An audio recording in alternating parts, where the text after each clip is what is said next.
a line from the verse Bhagavad Gita, verse 18.58 says, Machitah Satata Bhava. It is to realize the purification of consciousness. Now, in this presentation today, I would be focusing on the goals and ethos of the ISKCON movement, the reasons for its global spread, and at the same time, I would also look into what are some of the, when we say with respect to the ISKCON movement, that it tries to spread the transcendental love of Krishna. What is this transcendentalism all about? And what is this, how is this transcendentalism associated with chanting of the Hare Krishna Mahamantra? So this is basically the goals which I have in mind today. And in order to do that, let me also give some context with respect to the life of Srila Prabhupada Ji and how he went on to establish the ISKCON movement. He was born in 1896 in West Bengal, and he meets his guru, Saraswati Bhakti Siddhanta Thakura, Srila Saraswati Bhakti Siddhanta Thakura in the year of 1922. And Bhakti Siddhanta Thakura is someone who has a background in sciences, a deep knowledge of astronomy. One of the presentations which was held yesterday talked about how he also translated the Surya Siddhanta and the Siddhanta Shiromani, and he goes on to establish 64 Gaudiya Mathas, and he becomes the spiritual guru of Srila Prabhupada Ji, and Prabhupada gets initiated in the year 1932 into the Hare Krishna fold, and by 1950s he's already translating the Bhagavad Gitas and working in deep association with the Gaudiya Mathas. He also publishes a magazine, Back to Godhead. And he has to also realize the larger vision that Saraswati Thakura entrusts him with, and that is to spread the message of Krishna consciousness abroad in the Western society. And it is with this vision that in 1965, through the ship Jaladuta and surviving 3 heart attacks, he goes to New York. And he begins very humbly in New York, in a small basement of an apartment. And from there, the movement spreads when he starts initiating devotees into the fold.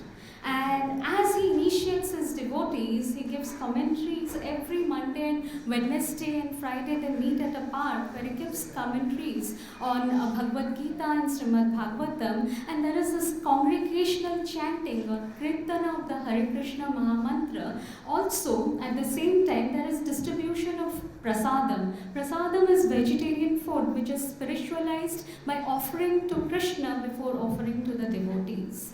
And with these ideas and spreading the message of Krishna consciousness, he gets an initial dozen of devotees who not just decide to follow the 4 regulative principles, that is, no eating of meat, fish and eggs, no gambling, no intoxication, and no indulgence in illicit sexual relationships outside marriage. And also, they chant the Hare Krishna Mahamantra. Please stay. I am yet to move here. And they also decide, or they also commit to chant the Hare Krishna Mahamantra 16 times a day. So this is how the movement begins, and by the time of Srila Prabhupada Ji's Parinirvana in the year 1977, the Bhaktivedanta Book Trust has already been established, which translates transcendental literature to more than 60 languages in the world, and at the same time, the Bhakti Vedanta Trust, the Bhakti Vedanta Institute and associated trusts have also been established. More than 5,000 disciples have been included in the fold or initiated into the Hare Krishna movement, and also the movement has gained roots worldwide. So this is the context, and the magazine Back to Godhead is being published even today. So this is the context in which the movement begins, and if just for the purpose or sake of an academic exercise I have to link it or show some parallels with a theoretical framework, then it would be the functionalist theoretical framework that we use in sociology. You can move Just to the previous slide, previous one. I'll be very quick with these aspects. Yeah, so functionalism basically says, emphasizes the normative order of society and the need for maintaining order and regulation in society.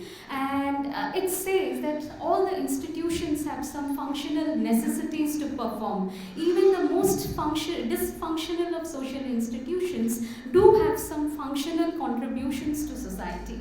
And coming to the next slide, if we look at the methodology of this study, in order to understand the working of the Hare Krishna Mahamantra, I tried to visit the ISKCON temple in Gurugram and Bhubaneswar, and it is through these interactions that I met with some spiritual gurus or masters who do not like to name themselves as spiritual gurus but as devotees of Krishna, and they were Guru Paraneshwar Krishna Das from ISKCON Bhubaneswar and Guru Arjun Sakha Das from ISKCON Gurugram. And with respect to Guru Arjun Sakha Das, he also has a WhatsApp group or the Mahamantra chanting group, and members of this groups meet regularly every day, 3 or 4 times a day, in order to perform chanting and discuss the various treatises like Srimad Bhagavatam and Bhagavad Gita. So I was, for about a week, I was attending those sessions from morning 6 to 7:30 a.m.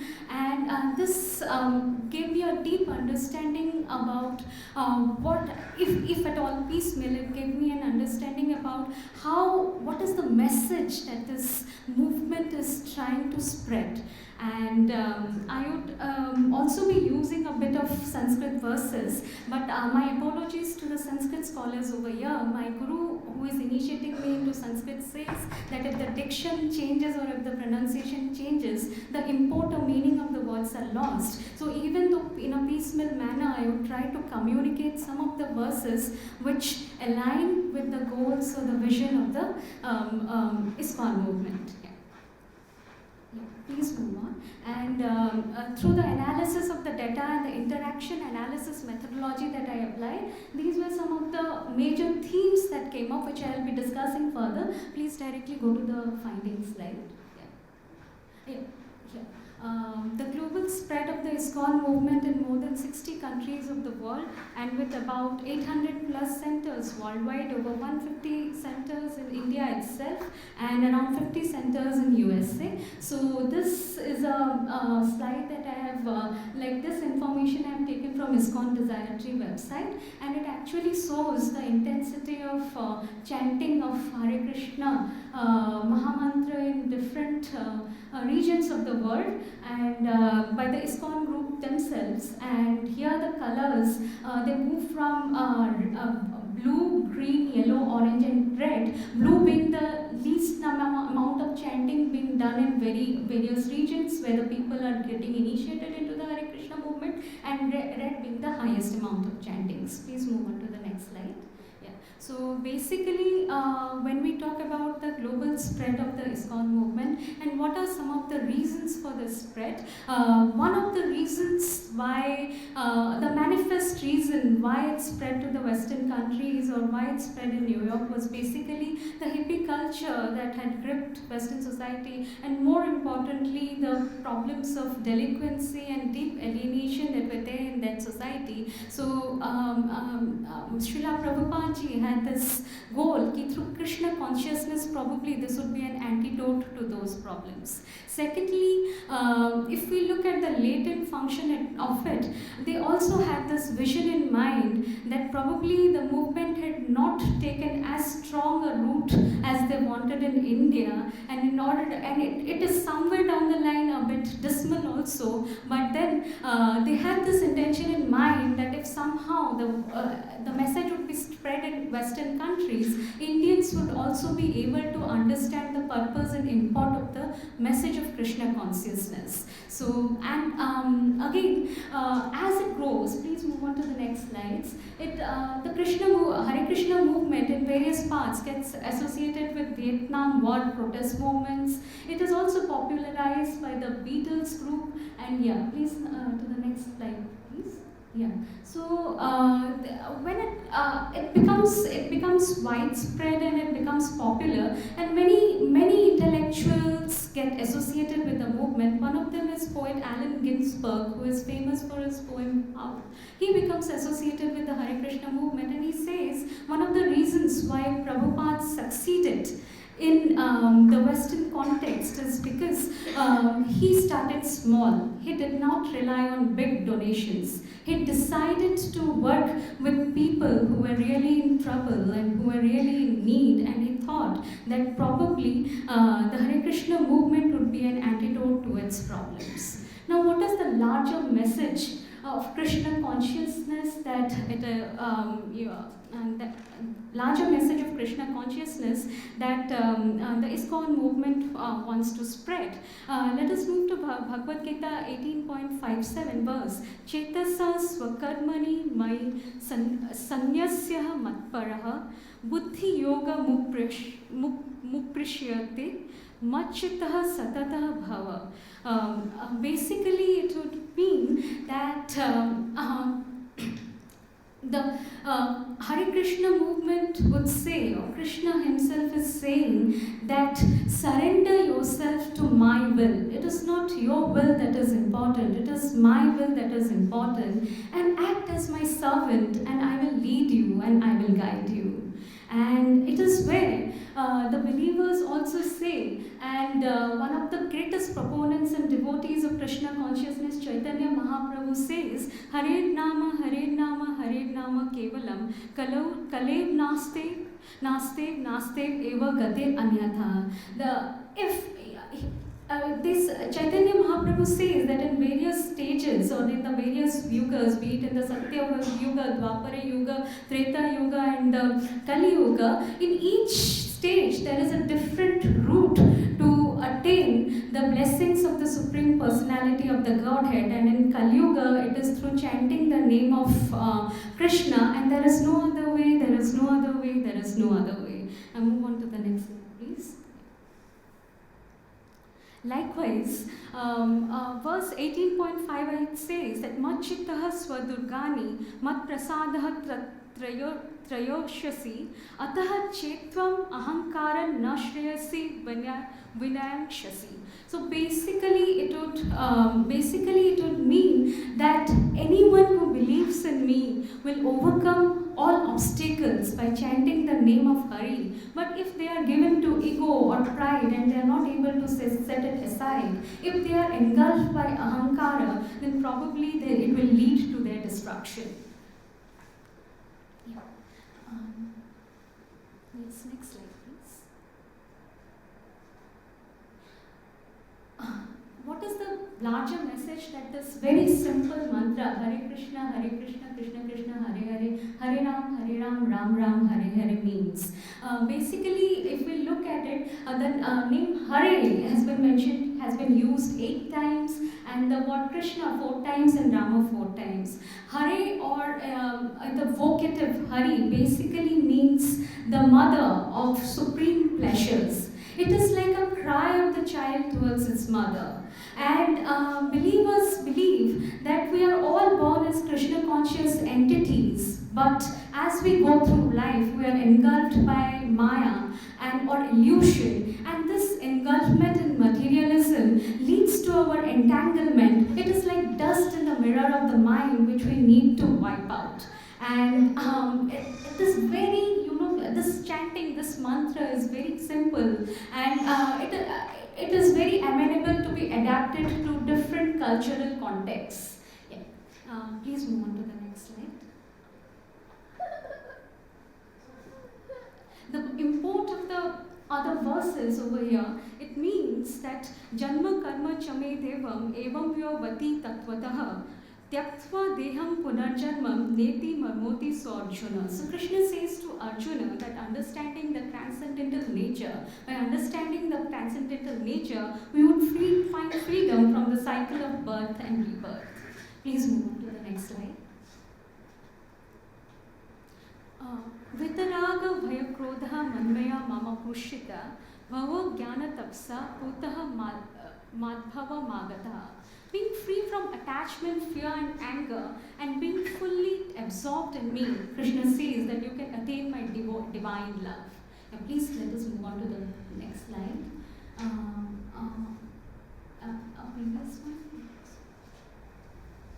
Yes, another important message about the Krishna conscious movement is that it relies basically on Bhakti Marga and the Dhyana Marga, Japa or meditation and Kirtana or congregational chanting of the name of Hari. And the Bhakti Marga says that it is through devotion that you can reach God. So the intellectualism that we try to espouse and the Jnana Marga or the Karma Marga are considered to be ways which once again root us or which once again entangle us in the materialistic world. And in order to rise above the materialistic world and move on to the transcendental spiritual realm, we need to take up the Bhakti Marga and the chanting of the Hare Krishna mantra very verbally and vocally. Yes, let us move on to the next slide. Another important aspect of the Krishna conscious movement is satsanga, and through various verses it is also indicated that it is by attaining, it is through disciplic succession through a bona fide spiritual master. That is, having a spiritual master is very important. Somebody who is well versed in Krishna consciousness and Srimad Bhagavatam and Bhagavad Gita. At the same time, the company of the fellow devotees is the way through which we can attain Krishna consciousness. And it also says that the seeds of devotion are attained by those who attain the grace of Guru and Krishna. So, yes.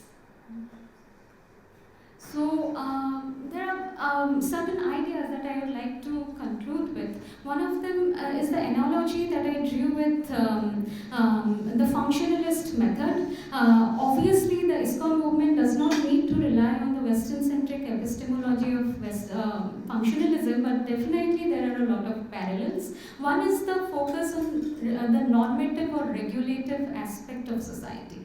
Sometimes, from a conflict perspective, or as we go through our lives and the emphasis on freedom and agency, we think that probably the regulative aspects are not very important. But there is this line which says, Yashasham anugrahini harishye tadhanam sane.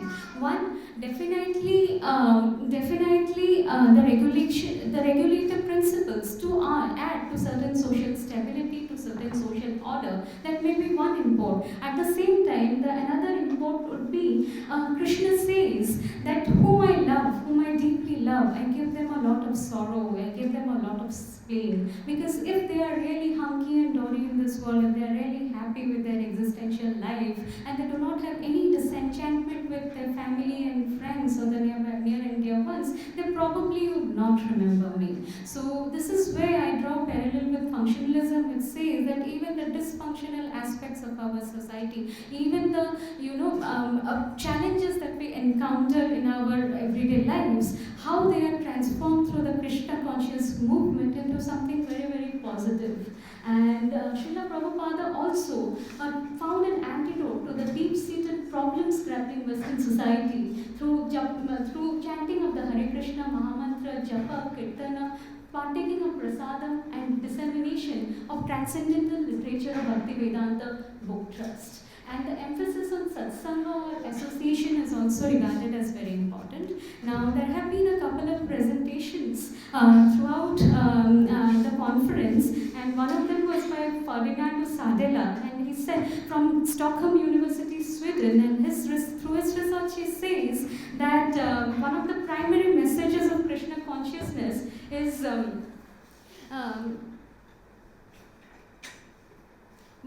one of the primary messages of Krishna consciousness is Achyanta Veda Veda. Basically means we are both one with the Supreme Deity as well as distinct. We are servants, and by following the path of devotion to Krishna, we will be able to attain moksha, freedom from the cycle of birth and rebirth.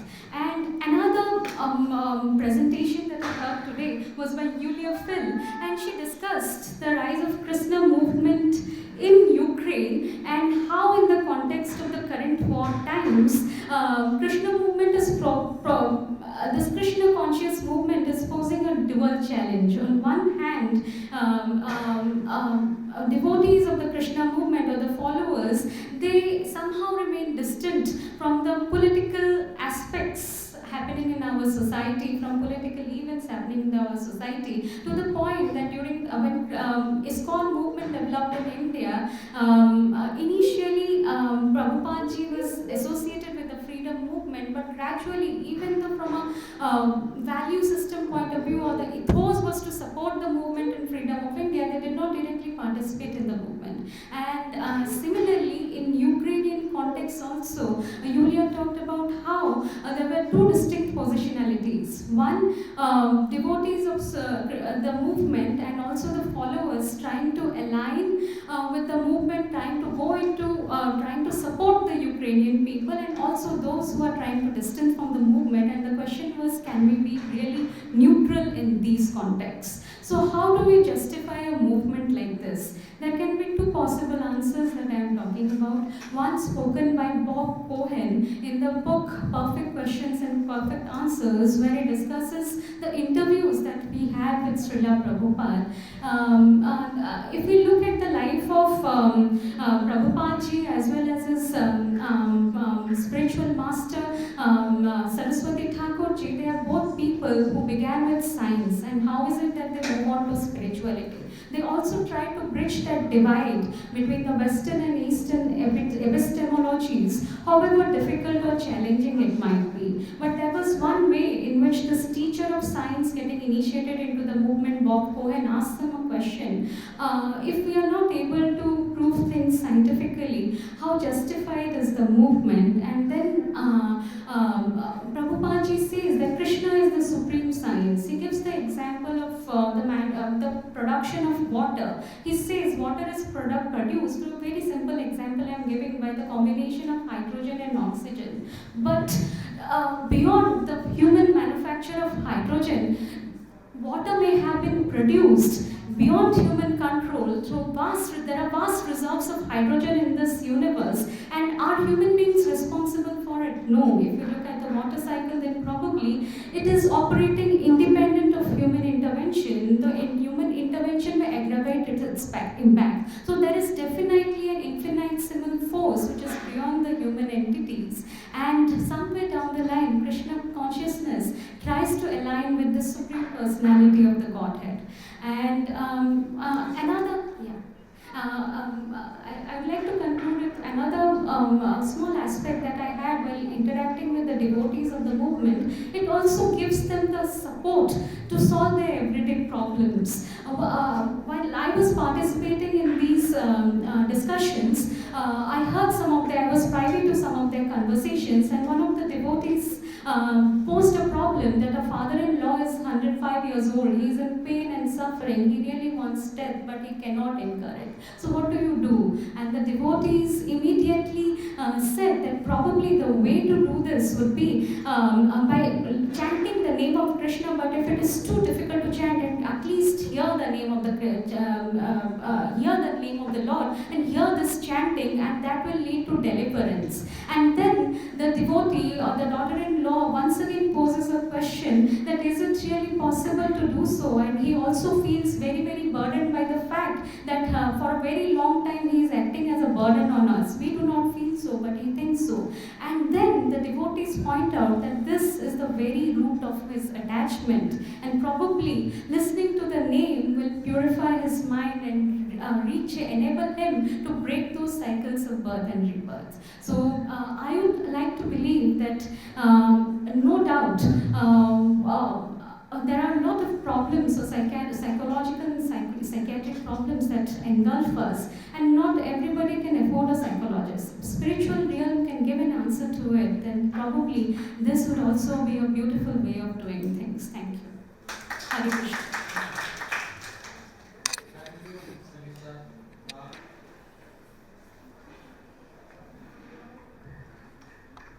Okay.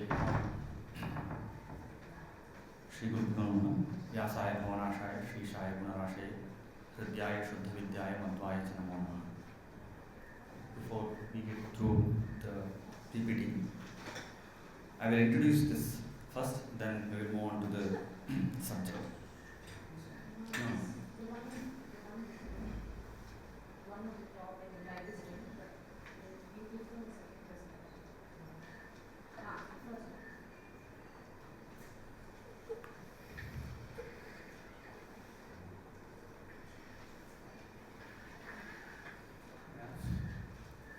Next slide. Next slide. 6 Indian schools of philosophy universally accept the authority of Vedas, as you all know. However, despite this shared foundation, significant difference exists among these schools on various philosophical issues. For example, debate arises regarding whether the Vedas are created or eternal, whether the individual soul is distinct from Brahman. Similarly, the relationship between substance and its qualities, dravya and guna, substance and its qualities, has been subject of profound philosophical contention. 3 primary positions have emerged on this issue. Substance and its qualities are identical, abheda, abhinna. They are entirely distinct, bhinna. They exhibit a relationship of simultaneous difference and identity, bheda bheda. Why this debate? This debate holds significant implications for the validity of Vedas themselves, as Vedas affirm the identity of Brahman with its attributes, actions and forms. To address this philosophical challenge, Sri Madhvacharya introduced the concept of Viśeṣa, offering a resolution to the problem. The theology of Tattvavada, introduced by Sri Madhvacharya, acknowledges the Viśeṣa as an ontological entity. In his foundational work, Tattva Viveka, which established the ontology of Tattvavada, Sri Madhvacharya explains the need to accept Viśeṣa as an entity. The doctrine of Trinity holds a central place in Christian theology.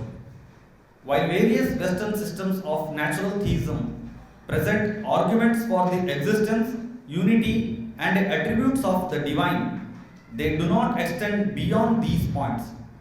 In contrast, Christian theology asserts and seeks to demonstrate that the Supreme Being comprises 3 persons in one essence, as revealed in the Bible.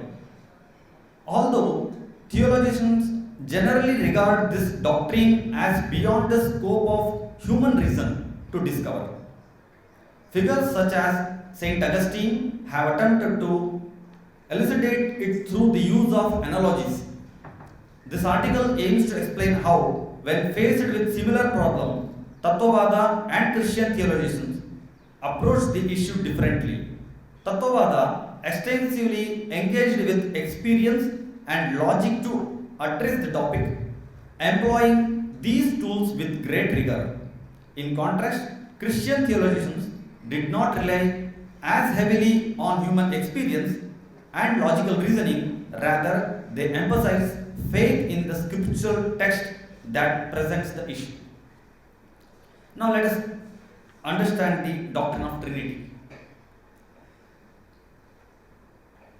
Christianity upholds monotheism, presenting one supreme God who is creator, sustainer and destroyer of the world. At the same time, it embraces the doctrine of the Trinity, a core principle of Christian theology. This doctrine defines God as a single divine being existing in 3 distinct persons: the Father, the Son and the Holy Spirit. Now, arguments for accepting the triune nature of the God. So, argument 1. The Hebrew word for the God, Elohim, is plural in form. This suggests a certain plurality within the nature of God. This is the first argument. So, argument number 2. When the Bible introduces God, it does so with an indication of plurality. In Bible, Genesis 1:26-27, we can observe the use of plural forms in the passages like, quote, "Let us make a man in our image." Here, the Bible introduces God with plural language. Yet in the same passage, it also states, quote, "In the image of God, He created him, male and female. He created them," using a singular term for God. Thus, the Bible presents God as a character having a nature that includes both singular and plural aspects. So, argument number 3. Jesus accepted worship, and worship only belongs to God. So, Revelation 19:9, it says, "Then I fell down at his feet to worship him, but he said to me, 'You must not do that. I am a fellow servant with you and your comrades who hold the testimony of Jesus. Worship God, for the testimony of Jesus is the spirit of prophecy.'" In this passage, John, one of the 12 disciples of Jesus, when he receives the book of Revelation from God, he falls down to worship before an angel. The angel immediately responds, "Don't do that. I am a servant of God, just like you. Worship the God." It is important to note that the angel rebukes and corrects John right away when he attempts to worship him. When worshipped, there was immediate rebuke and correction from him. We can also observe this pattern in other parts of Bible also. I will skip that. However, in the Bible we find numerous verses that mentions Jesus being worshipped. For example, John 9:35, in this passage, a man inquires of Jesus regarding the identity of Son of God. Jesus responds affirmatively, acknowledging that he is indeed the Son of God. The man proceeds to worship him. Unlike responses given by an angel or by Peter in similar context, Jesus does not rebuke or correct the man's actions. In these instances, Jesus never rebukes those who worship him. This indicates that Jesus is worthy of worship. And since only God is to be worshipped, it suggests that Jesus' divine nature. Argument number 4. The Holy Spirit is God. The Bible asserts that the Holy Spirit should be regarded as God himself. So in Acts 5:3-4, it is mentioned. So now we understood that the God, the Holy Father, and this Jesus are three persons who should be considered as God. And whether they are one or three is need to be debated. But when they consider them as an identical, even though there are different functions they perform, that also can be observed in the Bible itself. Next. So there are different functions. So God the Father, his functions are, God the Father is spirit, doesn't have, God the Father is spirit, and he doesn't have a physical body. Father sent the Son. Father gave the Holy Spirit to us. And if you consider the Son part and the Holy Spirit part, you can observe that they have different functions. It means that they must be different. But Bible says that they are one. So this is a big puzzle in Christian theology. So Christian theologies claim about God being one and at the same time accepting triune nature of the God with distinct functions seems illogical. Some Christian logicians tried to explain it with examples. Saint Augustine, one of the most influential Christian theologians, provided a profound exploration of the Trinity in his work De Trinitas. Augustine sought to explain how God could exist as one essence in three persons: Father, Son, and the Holy Spirit.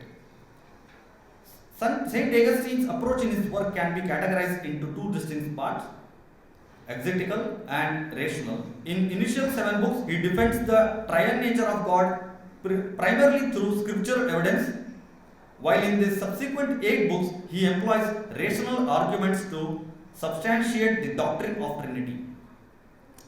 I will give one example how he justifies this claim. To elucidate the mystery of Trinity, Augustine draws upon analogies derived from the human experience, particularly focusing on the faculties of mind. For example, in the book 10, chapter 11 of the De Trinities, Augustine explains in detail. Here he proposes that the Trinity can be analyzed to 3 interrelated aspects of mind: memory, understanding, and will.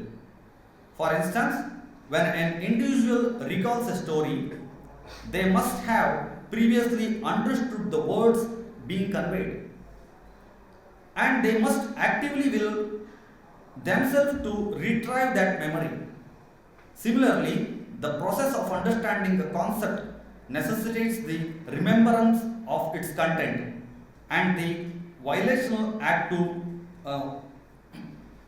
engage with it. Likewise, when one wills or desires something, it requires both an understanding of the object of desire and the memory of what you are willing.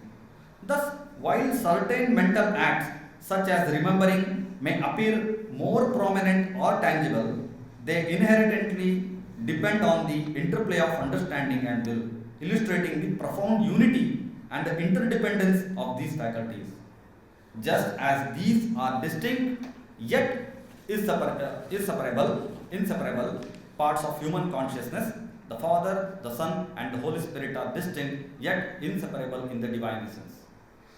So this is how he produces the arguments. There are some other arguments also, I will skip that. He also produced some arguments which especially tried representing the nature of God as community of love and unity. But Augustine acknowledged that the Trinity is ultimately a mystery beyond full human comprehension. He urged that belief in the Trinity must be grounded in the faith, as its depths surpass human reasoning. Nevertheless, he believed that understanding the concept of the Trinity could bring believers closer to the God. That's why he says that he will end his book with prayer rather than arguments. Next. The Doctrine of Viśeṣa by Srimad Bhat. The Vedas describe Brahman as both singular, unified entity and as an entity with multiple forms. This presents a logical challenge, as the concept of one and many appear contradictory according to fundamental mathematical principles. Furthermore, the Vedas assert that there is no difference among these various forms of Brahman. Yet the notion of many suggests a distinction between entities. The Upanishads further advise against the distinguishing between Brahman's qualities, actions, and essence. Yet they also assert that Brahman possesses infinite qualities, forms, and actions. This language introduces a further complexity as Sanskrit grammatical structure that refers to Brahman's quality, his forms, his actions, implies a distinction between these aspects. As we in our day-to-day language also we say that Raja ka Bhoj, it means there is a difference between Raja and Bhoj. To resolve these apparent contradictions, Sri Madhvacharya introduced the doctrine of Viśeṣa. The principle of Viśeṣa is defined as the cause of perceiving difference within an identical entity, making it a fundamental element of reality. Viśeṣa represents difference even in the absence of actual difference.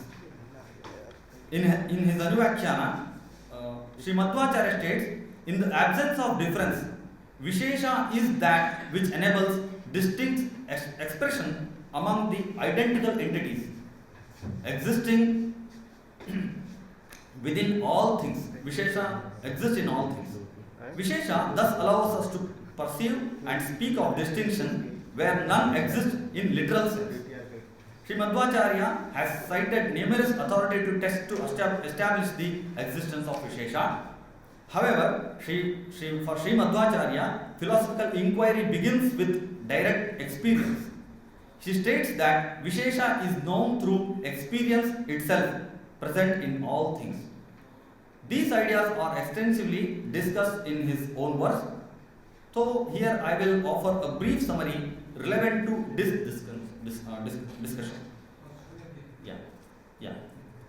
Viśeṣa operates across three domains. I will summarize: non-living entities, living beings, and Brahman.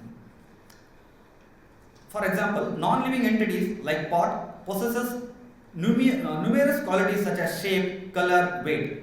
These qualities, however, do not exist independently. Next. They require a substance for their existence. In Indian philosophy, there has been a long-standing debate regarding the relationship between substance and its attributes. Some schools of thought argue for a complete distinction between these entities, while others consider them identical. Still, others proposes a relationship of difference in non-difference. There are three solutions which have been provided in Indian philosophy, but Madhvacharya proposes the fourth solution. So let us take an example of relationship between substance and attributes, such as cloth and its white color, does not imply absolute separability, as they are not perceived or understood independently. Unlike distinct entities such as two fingers, nor does the cloth appear the substratum with whiteness contained within it, as the case of basket holding fruit. Instead, the cognition articulated in the language, the cloth is white. This cognition is not illusory because it never invalidated. A potential invalidating cognition such as the cloth is not white does not arise in perception. Hence, the conclusion that substance and its attributes are identical is established. So, I will take three positions. There are a lot of questions regarding this. When we say identical, there are a lot of questions. When we say that cloth is white, if we consider that the attribute and the substance is identical, then we should acknowledge that there are two synonymous words, paryaya words. But we don't agree with that. Cloth is different word and white is different word. If they are both identical, then we would have not used those words separately.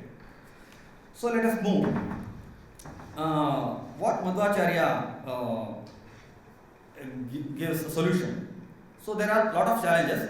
In response to these challenges, Sri Madhvacharya offers a fourth solution by classifying attributes in two categories. One is Yavad Vastu and Khandita. The first category, Yavad Vastu, means lasting as long as the substance, refers to attributes that endure as long as the object exists. Madhvacharya argues that the correct relationship between substance and such an attribute is one of identity or abheda. Second category is Khandita, refers to those qualities that despite even before the object itself is destroyed. Madhvacharya calls these Ayavad Dravya Bhava. Khandit. For such attributes, the relationship with the substance is bheda. While the attribute persists, bheda once the attribute is lost. As an example of this can be observed in the greenness of the banana, which changes over the time. So, in the last, I will say that substance and its attributes which persist as long as the substance endures are fundamentally identical. However, this identity is not absolute, it is mediated by a distinct element. This element possesses a unique power that accommodates a certain functions of differentiation without compromising the underlying identity. In other words, this power allows for a limited degree of difference while maintaining the essential unity of substance and its qualities.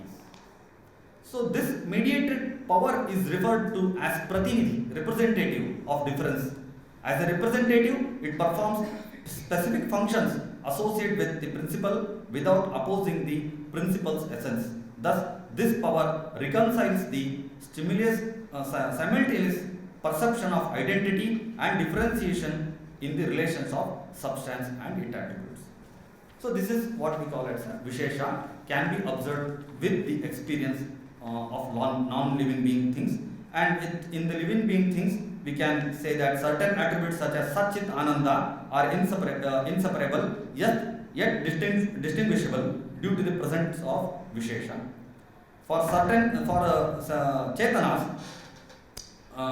sentient beings, some Viśeṣas are certainly present while others arise over the time. Thus, Viśeṣa can be categorized into two types: those that are inherently eternal, those that appear to be produced when they become manifest and remain latent at other times. For example, actions such as he is walking, he is eating are eternal in the potential but the manifest individual instances. In Brahman, the conclusion point, Sri Madhvacharya, through his concept of Viśeṣa, resolves the apparent contradiction in Vedic statement by relating Viśeṣa to human experience. The existence of Viśeṣa allows Brahman to simultaneously one and many. Viśeṣa bridges the paradox between Upanishad statements, suggesting the multiplicity of Brahman and his qualities, and other passages advising against differentiating between Brahman's quality, actions, and the essence. In the case of God, his Viśeṣa is indistinguishable from his Achintya Shakti, incommensurable power. Both are inherent aspects of God. So, in the conclusion, I will say Christian theologians have largely relied on faith to resolve conflicts in biblical texts, while some, like Saint Augustine, attempted to address these issues philosophically. They ultimately deferred to faith. In contrast, even though Sri Madhvacharya and his followers agree that reason has its limits to prove the existence of God independently, but they have extensively employed logic, human experience, and textual analysis to affirm the existence of Viśeṣa as to means to harmonize the conflicting Vedic statements.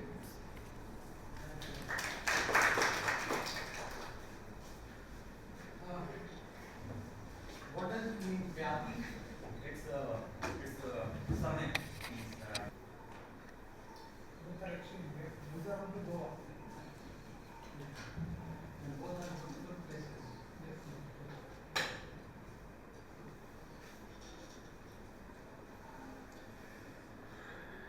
How much time will it take? Maybe 10 to 15 minutes max.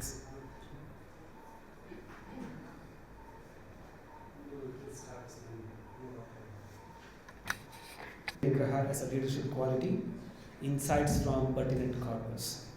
Indriya Nigraha as much discussed topic in various domains, but as far as the leadership qualities are concerned, whether this topic goes well or not is one of the themes of inquiry in this paper.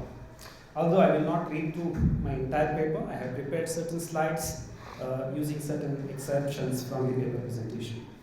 Now, we are two actually. I myself physically present here. My co-author, Dr. Yogita, is joining us online. Perhaps here it is, I don't know whether it is telecasted live, from Goa University. Okay, why Indriya Nigraha is under discussion in the context of leadership quality. Modern life and distraction is one of the major issues that most of us are facing, and day-to-day experience of most of the professors here with their Gen Z students, perhaps it is very evident that how short amount of focused amount of time they have in the classroom. Earlier it was said that for 20 minutes a human being can focus on a particular theme, but it is lesser than that currently. So this is attention deficit and hyperactivity disorder, ADHD what we call as, is seen in different domains, starting from students realm to leadership or the HR managers or HR executives as well. But we have some insights from Indic texts, like Vedanta takes up this discussion in the discussion of in previous sessions in the morning also, under the idea of dharma also, the idea of Indriya Nigraha had appeared. So we have certain solutions for this kind of problems. This is what is assumption of the very paper. Next slide please. what is this Indriya that has to be understood first? One of the references from Kathopanishad, which is very famous Upanishad, wherein the discussion or the conversation between Yama and Nachiketa takes place. For various things, this Upanishad is always under limelight. And for me, I have taken this shloka from the Upanishad. Paranchi khani vyatranat swayambho tasmat paran pashyati antaratman kaschid dhira pratyagatmana vaikshat avatta chakshur amatattva vichat. That Supreme Brahman or Swayambhu, that which emerged on its own, Paranchi Khani Vyatranat, he designed senses, sense organs or Indriyas, Paranchi. I mean, it is designed to move outwards. Indriyas are by default are designed to move outwards, and inward nature is very, very difficult to them. That is why we cannot think of the thinking organ. We cannot see the seeing organ. Somebody may argue you can see seeing organ in reflection, but it is not only it is only reflection. It is not the real organ or sense itself. So these senses cannot, these indriyas cannot understand or grasp or comprehend themselves. This is the very basic nature of indriya, and this is the problem we face. Of course, these are devices, these are instruments that nature has provided to us understand the world around, but still it has limitations. And Nyaya Sutrakara also takes up how limited these indriyas are. That is why Indian Darshanikas, in the previous paper of my best friend Professor Pyati, he mentioned about 6 darshanas. They take Shabda as Pramana. Not only Indriya. There are philosophical schools in India who consider only Indriya as Pramana, but they should be taught these things that Indriya has limitations further. Okay, we have insights from Ramayana, Mahabharata as well, and when we discuss about Indic thoughts, perhaps we should start with these Ramayana and Mahabharata, because there is a claim that Ramayana, Mahabharata and Puranas are there to elaborate the ideas which are expressed in Vedas in authoritative form, or Prabhu Samhita. Ramayana and Mahabharata are not of that sort. There is kavya element, there is story element, and then presentation of values as well. So Ramayana takes up this idea of Indriya Jaya in the context of discussion on the qualities of a leader. So of course we will not find any dedicated text or an exception of text which discusses about leader as such, but we will have to assimilate the idea which is discussed for the king to the idea of leadership today. So in Valmiki Ramayana, this happens, he calls Jitendriya.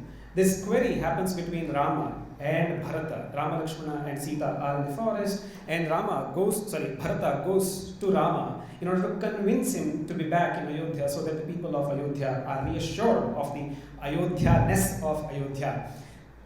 But on the arrival of Bharata, Rama asks these questions.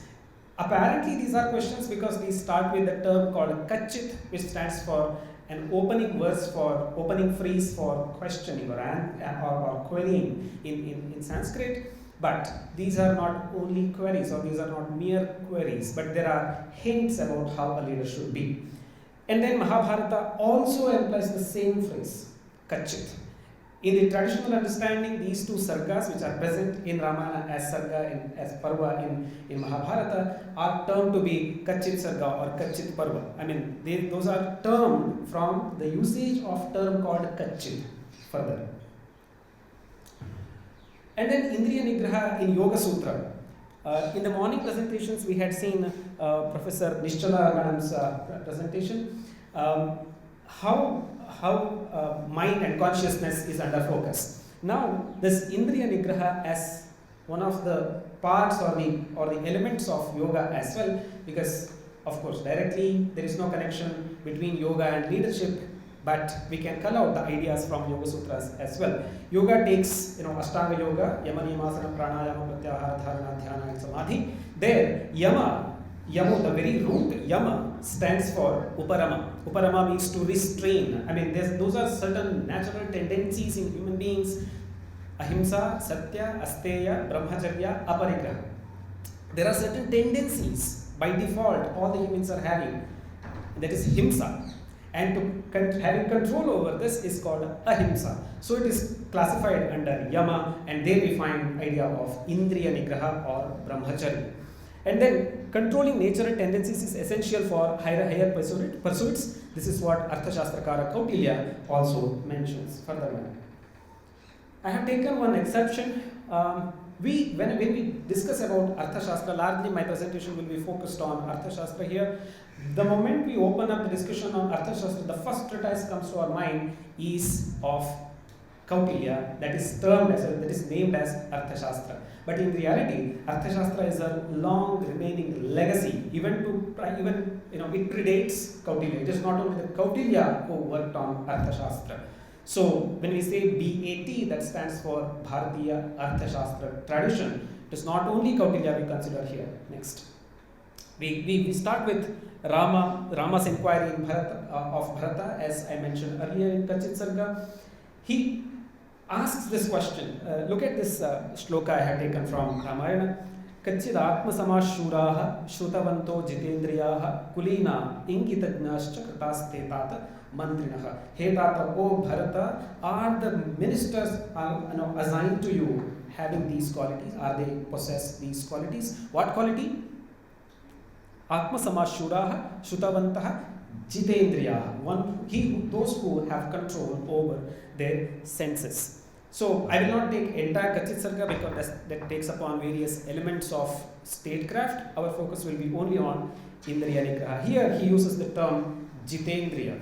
The king, not only the king, but the subordinates of king or the associates of the king also should have control over their senses. Next. So that is of Ramayana. Further, we discuss the second Itihasa. There was a discussion on Itihasa as well in the morning session, whether these carry the element of historiography or not. This kind of discussion was there. Anyways, the same Kachit Sarga appears in the second Parva of Mahabharata as well. The Kachit Sarga in Mahabharata presents Narada's questions to Yudhishthira. There is no answer. There is no Upadesha as such. It is only inquiry. In Ramayana, it is the inquiry of Rama to Bharata. In Mahabharata, it is the inquiry of Narada to Yudhishthira. And he asks Kachit. Again, he starts the shlokas with Kachit. There is thousands of years of difference in the timeline of Ramayana and Mahabharata as traditional understanding of India goes. But still, this presentation of term is similarly meant. That is what the elementary argument that I can make, that Bharatiya Arthashastra tradition is a long-lasting legacy. It has a long tradition. That is why this kind of similar phrases are repeatedly used.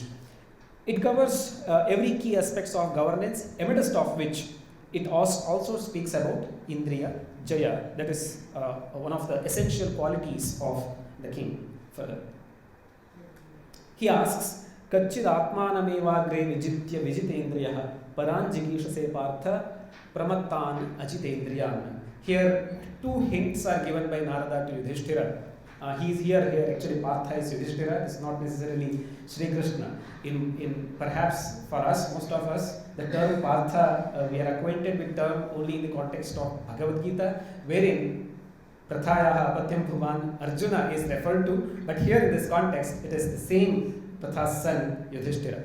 Narada asks, O Yudhishthira, have you first conquered yourself and mastered your senses before seeking to vanquish others who are careless and have not subdued their senses? Two things are under focus here. One, in order to conquer those who do not have control over their senses, first you have to have control over your senses. And then Narada emphasizes on self-mastery before ruling others. A king who lacks Indriya Nigraha will perish soon. Vijitendriya, that means conquering the senses, or one who has conquered his senses, is a prerequisite for true leadership. We will move on to Manusmriti. When we jump onto the Smriti genre, that is the first ever Smriti that comes to our mind, because it's all the time in India, this particular Smriti is under discussion and debate, disagreement, dissent, so many other things. Manusmriti Kara also discusses about the qualities of king, but not with Kachit. term as such. Vyavahara Kanda of Manusmriti presents thoughts on Rajadharma and state administration. Unlike Mahabharata and Ramayana, here you do not find Kachit Sarga, where the phrase Kachit is used to present ideas. Manusmriti employs a direct and mandative style, because sort of Prabhu Samhita shade can be seen here. Indriyanam jaye yogam samatishte divanisham jitendriyo hi shaknoti vashe prajaha. Here the term prajaha is in Dvitiya Vibhakti Bahuvachana. Okay, one who has control over his senses, one who means here the king who has control over his senses can have control over his prajaha. This is the take of Manusmritikara or Manu on the Indriya Jaya. Next. Before we move on to Arthashastra directly from Manusmriti, there is a discussion we should look into. In our paper, we have thoroughly discussed about it. I have taken only the exception of the paper.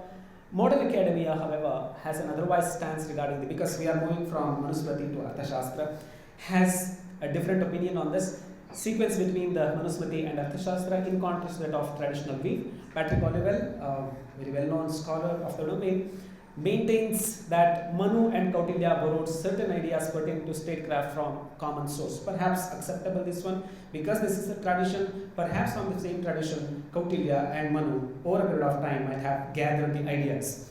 See, I quote, although it is clear that Manu depended heavily on Arthashastric tradition, I underline, Arthashastric tradition for his material on the king, government, law and the judiciary, Manu did not slavishly borrow from his sources. Manu borrowed, no doubt, but he integrated the material he borrowed into his own organizational scheme, presenting thus quite a unique text within the literary tradition of Dharmashastra. Unquote. But McLeish, he goes to a step forward and he comes to the conclusion that it has become apparent to me in examining their structural similarities that Manu not only used Kautilya's Arthashastra as his primary source on statecraft, but essentially composed in Manudharma Shastra in imitation of it. Here McLeish is very clear that Manu borrowed from Kautilya. So now we have to place Manu post 4th century BCE. Currently, which Manusmriti is available, that may go with that, but Manusmriti, what is today's critically edited Manusmriti, is a culled out idea, it is a gathered text. No single manuscript or multiple manuscripts containing entire Manusmriti were found. This is reconstructed text. Next. But we have, in our paper, we have sticked on to Indian approach. So thus we place Arthashastra after Smriti literature. Kautilya, in the Arthashastra, categorically places Indriya Jaya at the center of what is expected from a king. He very openly tells, Kritsnam hi shastramidam Indriya Jaya. The entire Shastra, Arthashastra that he is doing is all about Indriya Jaya. Apart from Indriya Jaya, there is no kernel part of it at all. The Chanakya Sutras, as noted earlier in the paper, explicitly highlight the significance of Indriya Jaya, identifying it as the core of Rajya. Next. So, what is Indriya Jaya? What he is referring to as Indriya Jaya? Karnatvagakshi jihva ghrani indriyanam shabdasparsha ruparasagandheshva avipratipattihi Indriya Jaya Shastranushtanam va. Here the translation comes, I have taken the translation of R. Ramashastri because I found it very, very sensible. Absence of discrepancy. He has translated avipratipatti as absence of discrepancy in the perception of sound, touch, color, flavor and scent through the ear, skin, eyes, tongue and nose is Indriya Jaya. This is one of the authentic translations perhaps you can rely upon, but many of the translators have not done the justice. Further, the Arthashastra considers Indriya Nigraha, Indriya Jaya, as foundational to kingship. The text begins by showing the path to achieving it. What it says, restraint of the sense on which success in study, and is a study here actually a translation of Vinaya. Whether that translation is a proper translation, again for discussion. Discipline is attained by abandoning lust, anger, greed, vanity, that is mother, haughtiness, mana, haughtiness, mother, and overjoy, harsha. Here, Kautilya or the people who belong to the tradition of Bharatiya Arthashastra not arguing for Indriya Nigraha. The idea of Indriya Nigraha largely appears in the philosophical domains, but in the domains of statecraft it is always Indriya Jaya. Yes, next. So, post Chanakya, of course, when we say Bharatiya Arthashastra tradition, after Chanakya we do not see many original works on Arthashastra. Somadeva's Niti Samuddesha one can refer to, that is a 3rd century, it's 11th century work if I am not wrong. 3rd chapter, Kama Samuddesha, he emphasizes on Indriya Jaya. He says, Najitendriyasya kapi siddhi. For a person who has not control over senses, there is no siddhi or achievement to him or her.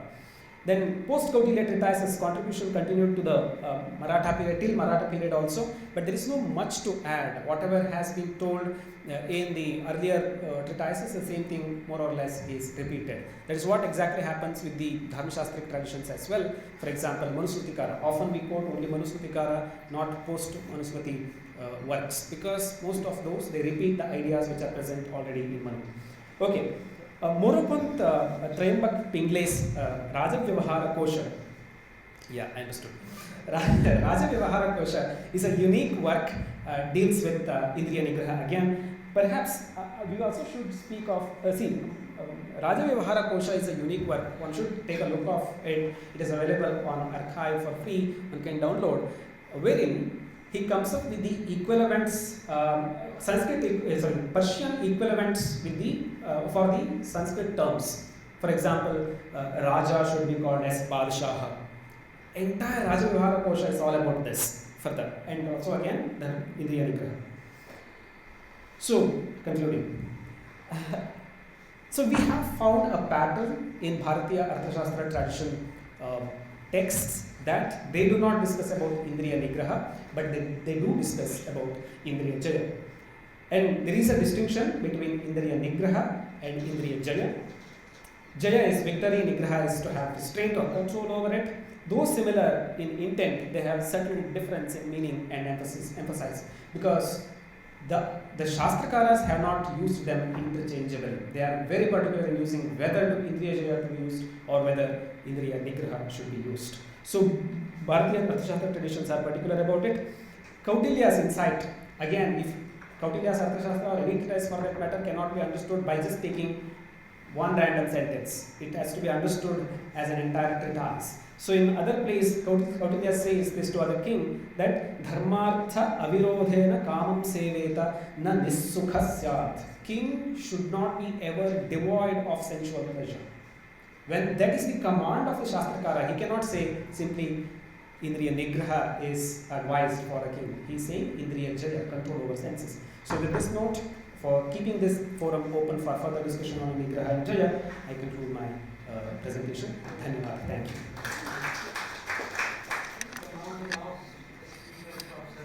My lecture is a different perspective of yoga. And I'll explain why I came to this idea. I'm a professor in public health in Tel Aviv University. So, please proceed.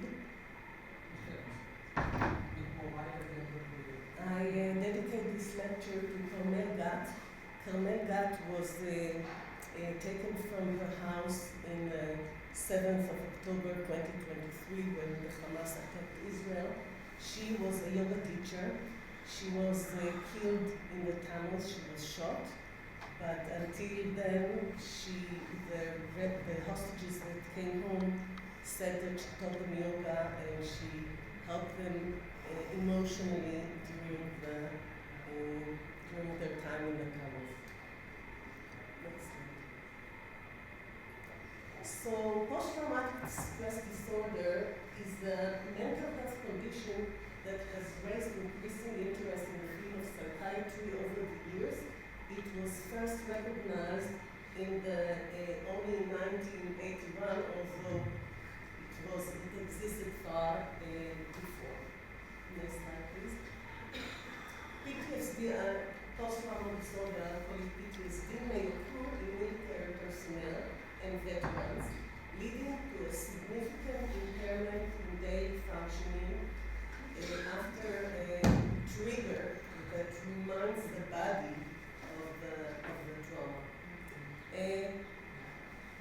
Israeli-Hamas war, we see an increase in the prevalence of military PTSD in our country.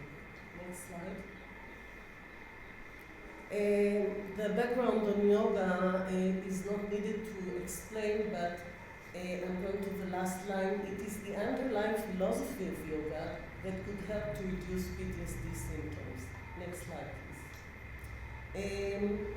The potential of yoga to treat or PTSD therefore stems from its capacity to decrease stress, increase emotional regulation, and foster a sense of safety and control. Yet, yoga may also impact the manner of which individuals perceive their own lives. Next. So, the aim of the current study, and I'm coming from the medical world, from the quantitative studies, so the aim of the study was to conduct a systematic review and meta-analysis on research on yoga as a form of therapy to military PTSD, meaning to use a Western tool to measure the influence of the tradition of the Bach. Next slide. Oh, sorry, we don't see it. We had several specific goals. One, to describe the types of yoga that were employed in the studies. Second, to describe the measurement and assessment tool of the PTSD in the studies that were chosen.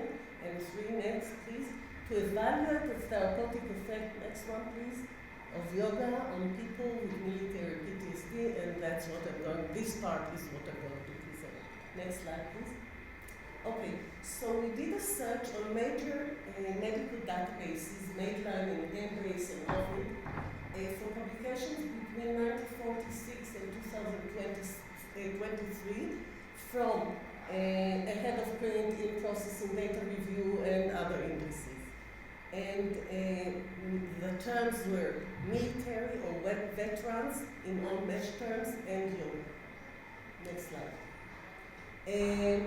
All identified studies were manually screened by 3 reviewers. The protocol was registered in the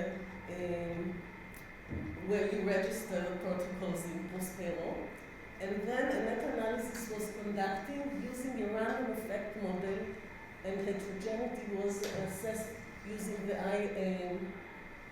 I-square statistic. I want to stop here to explain for a minute. Meta-analysis helps us to take all the studies in a certain topic, which are, in yoga and PTSD, there are small studies, sometimes they are controlled, sometimes they are not, and you make them as a one study where you have a larger number of people, and then you can get a bottom line from all these studies that you can, when you see them in your eyes, you cannot get into a conclusion. I emphasize it's not an average of results. It gives them a weight for each study according to the way it was done, etc. Next slide, please. Okay, so this shows how we chose the articles. You see up in the slides the terms, etc. And then down here you see why certain papers were not included. Recorded, not retrieved, or not RCT, or not PTSD, maybe depression. So that's the how we chose the articles. Next one, please. Okay, so out of 111 abstracts, 15 intervention studies were found to be eligible to this systematic review. 10 of them were included in the meta-analysis. Systematic review is different from a meta-analysis in that it summarizes all the information that exists, but it cannot do the merging of the data, maybe because the tools of measurements are different, maybe because other reasons. So 10 were included in meta-analysis. 8 studies were controlled, including 6 that were randomized. None was blinded. In 5 of these studies, the control group received other treatment, cognitive short-term treatments, cognitive behavioral treatment, or cognitive processing therapy, which are very Western psychological tools. Next one. Interventions span from intensive week with 3 hours a day with 1 year follow-up after this group to 12 weeks of weekly sessions. Most of the studies, the intervention was implemented over 10 weeks, sessions between 60 to 90 minutes, intensity ranging between intensive of 3 daily sessions to once a week. And I want to emphasize, because of course we can criticize this, that it's not the whole philosophy of yoga, it's mainly asanas, but when we use asanas, if you're a good yoga teacher, you use the philosophy. You talk about alignment, about rooting, about drishti, so it has a connection. Next. Average age range between 28 to 63, and there was no heterogeneity between studies. Next. Okay, so one of the mutual check of the PTSD was a civilian or military version of PTSD checklist, which includes 17 items correspond with criteria presented in the DSM psychological book. Symptom severity over the past month, and it's indicated using 5-point scale, and then you get the number and you compare the groups. A significant positive effect of yoga on PCL, next, and with no heterogeneity, and the effect size was next. Random effect size was 0.97, and it was significantly different, which stands for a medium to large effect. Try to think about these people that don't function in daily life, and we see them every day around us. They have families, they cannot work, they scream at their children. If this is a medium to large effect, this is very impressive. And what you see here, every line is a study. In every, and here you see the result of the effect and the confidence interval.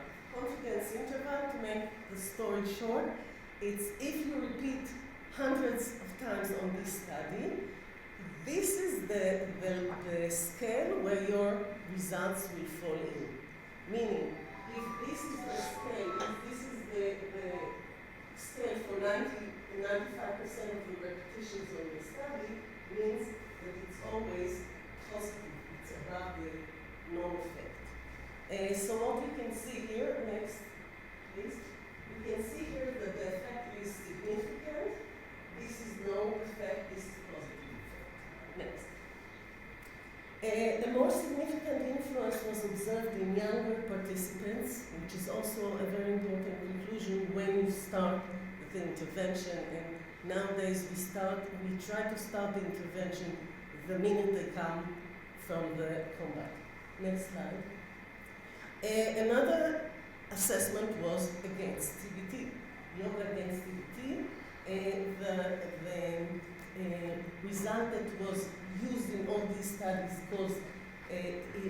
is called the clinician administered PTSD scale. The CAPS yielded total score that indicates the severity of overall PTSD in several aspects: avoidance, re-experiencing, and hyperarousal. 3 studies were included in this sub-analysis. We could not make it meta-analysis because the number is too small. But an improvement in both groups was seen in all 3 studies. And if we think that CBT and CPT are a well-known skill to treat PTSD, then we get here a very important information. And in 2 studies, there was an interaction, meaning in both treatments there was an improvement, but there was a larger improvement in the yoga treatment. Next. One limitation, emotional side effects were reported in one study. 5 participants from the yoga group experienced a mild to moderate increase in PCL after the intervention, which also should be taken into account when we ask the people to connect to their bodies. And the conclusions. Yoga may have a moderate to large positive effect on PTSD in the short term, up to 12 weeks. This effect was stronger in younger participants. However, our analysis does not point out the type of yoga because it was mixed types of yoga, and in the chapter that I'm going to give, I go into details of types of yoga, and so we could not point out the type of yoga that was best. Next one. Yoga was not inferior to CBT or CPT and may even show larger improvement in the short time follow-up. Yet, further randomized controlled trials are needed for this assessment. And next one. Thank you.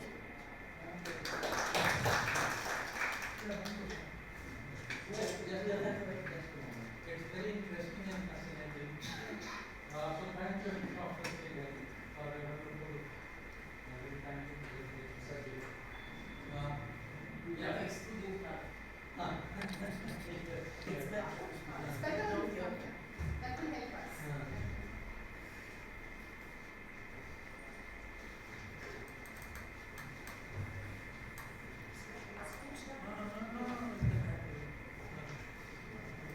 So this is questions regarding what is it? I'm trying to understand if I understood Indriya, Jaya and Nigraha correctly. So restraining sentence is knowing how well they work, and Jaya is more than that, right? There are 6 emotions that like anger, lust, and shadritus that we talk about, right? So all the input is instigating all these feelings in us. So the Jaya is the part where these 6 feelings are not instigated through the senses. Is that the distinction? Like Jaya versus Nigraha is more, obviously. You're winning over something, whereas you're restraining, right? So in that context, how do you see that? Yeah, you're close to the actual answer. In order to understand Nigraha, we also should understand, because Nigraha is discussed in the context of pursuit of the higher goals. If we call moksha or samadhi or whatever, because different schools of thoughts deal with it in different manner. That is discussed in these realms. There, Samadhi Shatka is very much necessary for a sadhaka of any school of philosophy. Samadhi Shatka also has an element called Dhamma. Dhamma deals with Nigraha. I mean, you are suppressing, sort of. I don't know whether it is a good translation because suppression may have different connotations in English. Yes, Jaya, it is not suppression. The king, it is also advised that he should not be devoid of Indriya Sukha as well. Nani Sukha Syat. So it is not complete abstinence. He should have control over. When he wishes, it should be of use for him. That is Jaya. So it does not mean that it's instigating any negative feelings in it. It's more like, it's like used for relaxation or something like that, but not really. What is I'm trying to understand in that context. Yeah, to that actually we have to read Kautilya or any Arthashastra text in detail. For a king, why it is required to have control over senses? Because there are many possibilities that in today's terms we call it as honey trap. That is one of the ways as a king can be trapped. Kautilya in detail discusses about this. Espionage can go to that extent also. They can use Shakanya. They can use in today's terms what we can call as Madhu Bala. So for him to have control, but at the same time, he can have multiple wives and must have Prajatantu. He should have offspring. So for him it is not the Nigraha, but for a sadhaka, Nigraha. Yes. Thank you. Yeah, any other questions? you're talking about Arthashastra and everything. Are you following the economics mysteries? Is It it is- part of economic theories? Sir, we cannot apply entire discussion of. Yeah, to some extent it is true.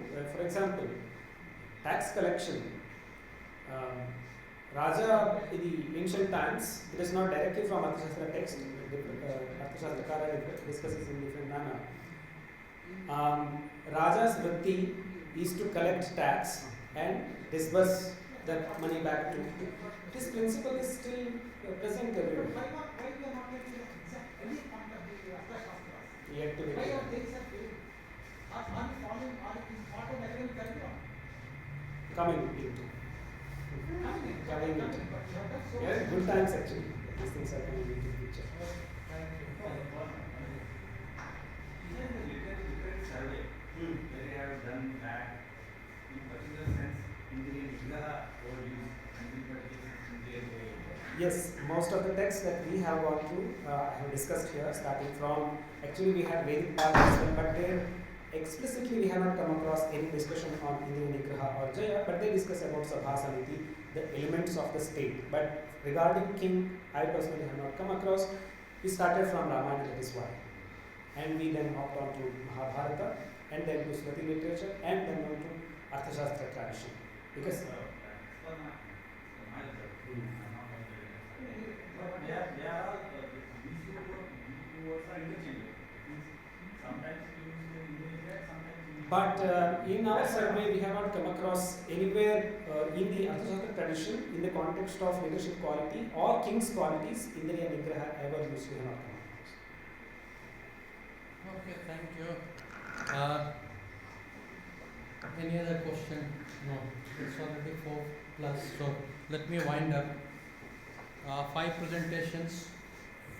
Just I'll suggest to 3 who presented the abstract philosophy. Is it possible for you, gentlemen or gentlepersons, to contextualize the textual sources which you have presented that makes your presentation more interesting and relevant?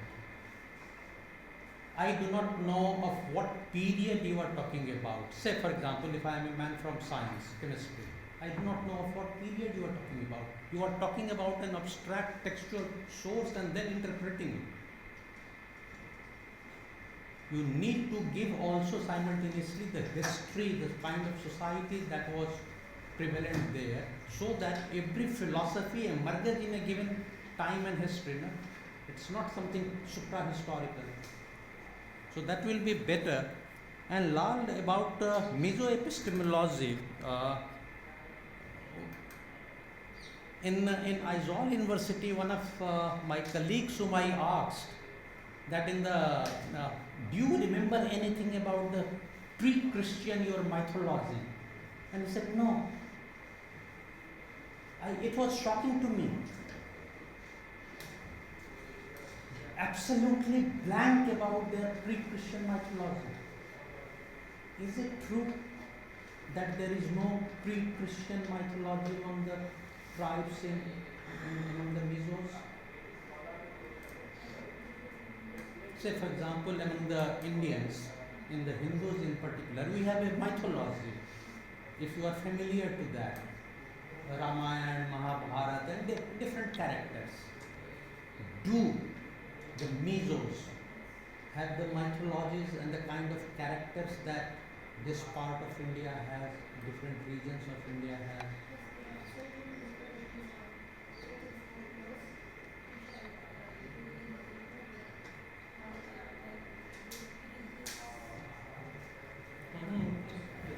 Like how certain animals came into being, or like how certain